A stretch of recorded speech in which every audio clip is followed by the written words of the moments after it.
back in here at the creek bottom again. It's the 13th of October.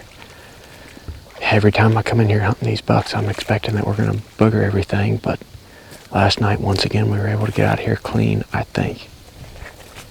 And these bucks have been bedded off of the end of that willow out there every time we've had a west wind for the last week and a half or so. All 3 times we've sat over there, they've been bedded in the same exact spot. I don't expect that to continue very much longer, but while we got that pattern on them, we might as well be hunting them. Tonight, Sean and I are going to try to sneak into a stand that Zach Fehrenbaugh and I hung a couple weeks ago at the start of the season.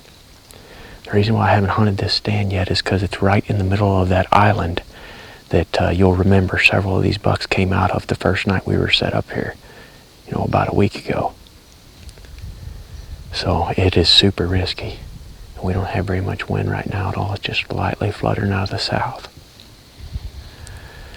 Once Sean and I come up out of this creek bank right here, we're going to be in their bedroom. When Zach and I scouted it, we found beds all around that stand that we hung on. The reason why we hung it was originally for a morning setup. Obviously, we're going in trying to get them on an evening tonight. But if those bucks are bedded off at the end of that willow tree, we'll be about 100 yards from them in their bed.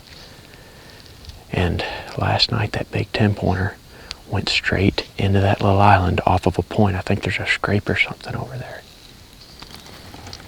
And if we're able to get into the stand without causing too much disturbance, I'm hoping that those bucks will do the same thing tonight.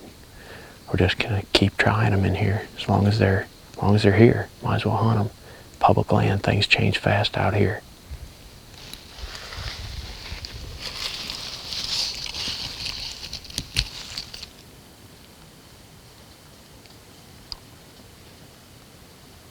That caps off our 4th night down there in that bedding area, and still no buck. Tonight we just saw that little 1.5-year-old buck and that doe come by the stand. However, we couldn't see out there where that willow tree's at, where those bucks have been bedding. And about an hour before dark, we could hear bucks out there sparring, so I know they were out there. I'm not sure what I'm gonna do with that spot. I think we got out of there clean, but we are leaving a lot of ground scent around that field. And I'm sure it won't be long before those bucks are on to us.